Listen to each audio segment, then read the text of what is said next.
Jangankan di Jakarta, di Solo pun Colomadu dia geruduk juga. Assalamualaikum warahmatullahi wabarakatuh. Keren, cadas. Oh bukan, itu acaranya Bang Refli ya. Ini yel-yel saya sendiri nih, walaupun sudah milik umat ya. Merdeka! Merdeka! Merdeka! Saya bertanya, sudah merdekakah kita? Pastinya belum, Bapak-bapak dan Ibu-ibu sekalian ya. Saya ingin mengangkat pada kesempatan kali ini kan judulnya Silat Bang, silaturahmi tokoh bangsa terdiri dari ulama, purnawirawan, politisi, akademisi, aktivis, advokat dan emak-emak, lengkap semua. Jadi dalam perjuangan kita ini sudah lengkap. Tapi mengapa perjuangan kita ini tidak maju-maju? Ya, bukan berarti mengecilkan, tapi seperti belum ada arah yang pasti. Betul atau tidak? Ya, nah Bapak-bapak dan Ibu sekalian, ada tulisan yang sangat bagus dari Bapak Sutoyo Abadi. Saya patut untuk mengangkat kisah beliau ini ya, tulisan beliau ini untuk menjadi pembelajaran bagi kita semua. Ini ada Mas Dono nggak di sini ya? Ini Mas Dono ini benar-benar merupakan bodyguard kami ini, penjaga kami selama kami berjuang di Solo. Ya, Bapak Ibu sekalian perlu ketahui bersama Aliansi Rakyat Menggugat, Aliansi Solo Bergerak, kemudian Aliansi Emak-emak Lintas Provinsi, ketiga organisasi tersebut berpadu, kami membulatkan tekad untuk berangkat ke Solo. Ya, mungkin ibu-ibu sudah melihatlah videonya ya.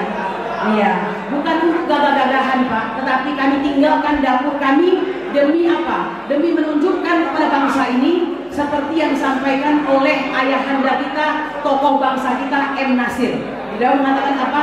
Terus berdayung supaya tidak mungkin arus membuat kita hanyut. Ya, ini bagian dari mendayung ini.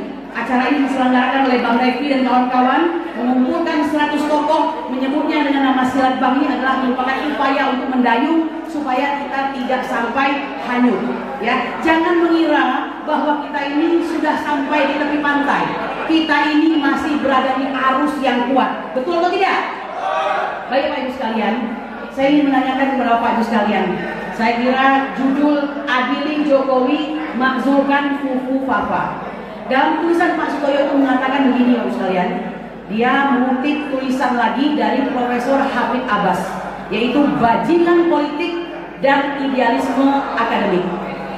Kisah ini menceritakan bagaimana seorang Benito Mussolini, ya Benito Mussolini mengundang orang-orang tokoh-tokoh Afrika, Ethiopia ya, di Afrika Timur yang sudah membantu dia dalam menjajah atau mengambil kedaulatan rakyat Ethiopia. Orang-orang yang sudah membantu ini diajak ke dalam sebuah pesawat untuk melakukan joy flight atau penerbangan yang mengasihkan, penerbangan yang pokoknya endul lah begitu ya. Nah, para tokoh-tokoh Ethiopia ini mengira bahwa mereka itu diundang dalam rangka untuk dihargai jasa-jasanya yang sudah membantu Benito Mussolini menguasai Ethiopia. Apa yang terjadi Bapak Ibu sekalian? Yang terjadi di atas pesawat, Benito Mussolini menyuruh ya pasukannya agar menjatuhkan setiap orang-orang Ethiopia tersebut dari atas pesawat tanpa menggunakan parasut. Artinya orang-orang itu dibuang satu persatu. Ngeri nggak tuh Bapak Ibu sekalian? Ketika ditanya oleh para katakanlah pembantunya, mengapa Bapak lakukan itu terhadap orang yang sudah membantu perjuangan Bapak? Apa kata Benito Mussolini yang pasti bukan orang yang baik ini? Dia mengatakan kalau kepada bangsanya saja dia berkhianat, maka apalagi kepada Italia. Yang tahu Benito Mussolini dari Italia. Beginilah sifat dan karakter seorang pengkhianat Bapak Ibu sekalian. Pengkhianat itu ya, pengkhianat itu berjiwa barbarian. Dalam dirinya tidak ada batasan etika dan tidak ada batasan moral, apalagi batasan hukum. Ya, nah ini kita bicara soal Joko Widodo. Saya ingin menyatakan, apakah Ibu setuju, Bapak setuju mengatakan bahwa beliau ini masuk dalam kategori bajingan politik? Setuju atau tidak? Berani atau tidak untuk mengatakan demikian? Kalau begitu kemana pergerakan kita ini? Ya, nah itu Bapak Ibu sekalian. Saya katakan tadi, bajingan politik itu tidak mempunyai standar moral, etika, apalagi hukum. Mereka selalu berkembang di dalam apa yang disebut dengan culture of conformity. Jadi mereka ini selalu berkompromi, bahkan menawarkan dirinya seorang perempuan nakal kepada para oligarki. Ya, mereka sediakan saudara-saudaranya untuk disakiti demi tercapainya tujuan mereka. Nah, oleh karena itu, jika seorang Benito Mussolini yang pastinya adalah penguasa yang tidak baik mengatakan bahwa seorang pengkhianat itu tidak baik, apalagi kita yang sudah tahu dan kita orang-orang baik yang tidak ingin dikhianati. Betul? Jadi dalam tulisan Pak Abadistoyo menyatakan sekali mempunyai perilaku pengkhianat akan selamanya menjadi perilaku pengkhianat. Yang kedua, Pak Ibu sekalian, saya sering dalam orasi saya mengatakan, mengutip dari apa yang ditelusuri oleh Tempo. Tempo mengatakan apa dalam ujung halus ya? Siapkah Jokowi? Jokowi itu adalah orang yang telanjang di siang hari bolong.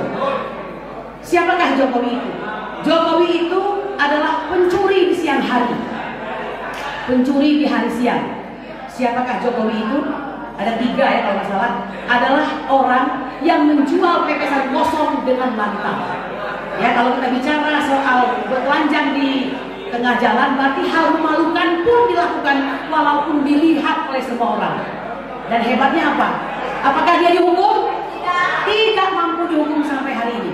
Kalau bicara soal pencurian, berarti orang ini jago untuk mengambil hak-hak rakyat. Betul? Apakah dia dihukum? Tidak dihukum. Dan yang ketiga, lantang menjual pepesan kosong. Pepesan kosong itu bisa diartikan janji-janji politik yang tidak satupun dipenuhi, ya, yang tidak satupun dia tepati. Betul atau tidak, Bapak Ibu sekalian? Nah, oleh karena itu, terakhir saya ingin mengatakan begini, Bapak Ibu sekalian. Kita berjuang sudah hampir beberapa tahun ya. Kita ini sebelum jadi pendukung Pak Anies, kalau dia mendukung Pak Anies ya, kita pendukung siapa? Pendukung Pak?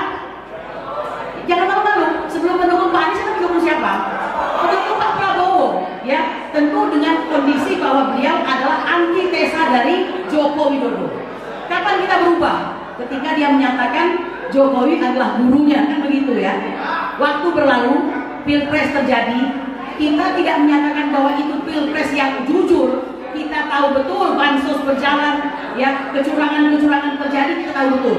Tapi seiring waktu berjalan, kita tahu bahwa pemimpin Indonesia harus ada. Indonesia wajib ada pemimpin. Lalu Indonesia yang masyarakatnya baik ini, ya, sangat ramah-tamah, pemaaf dan gampang berubah ini, melupakan semua kejadian. Sampai kita mengatakan kalau ada dosanya kita maafkan dah.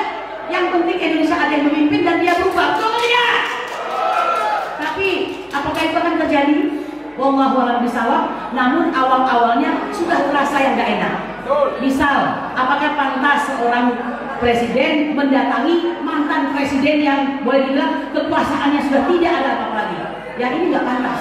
Saya malu sebenarnya, terus saya mengatakan, ya kan?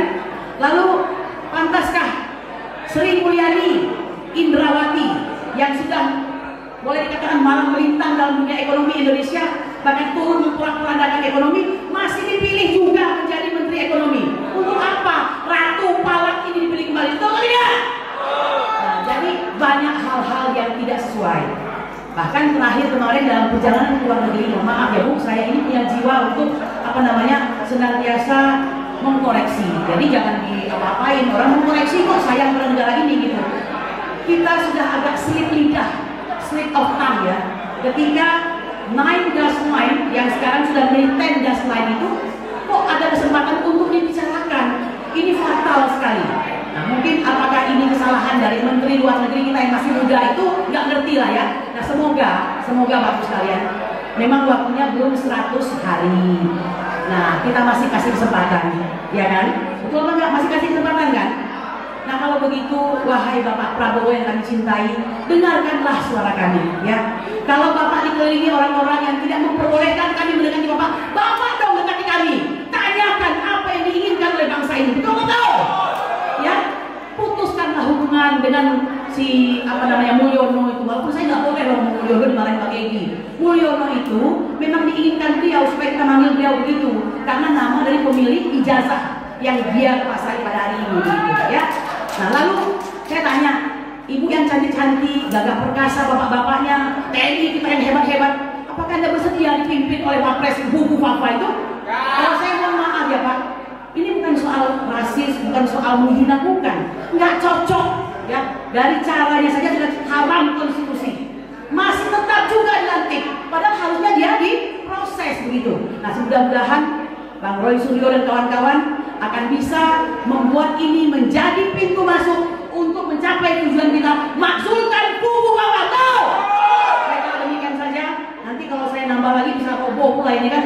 Berapa orang mesti mengeluarkan waktu begini? Saya serahkan waktu saya untuk acara saya Pak Sugeng Waras lewat Bang Refli Harun. Demikian saja. Subhanallah.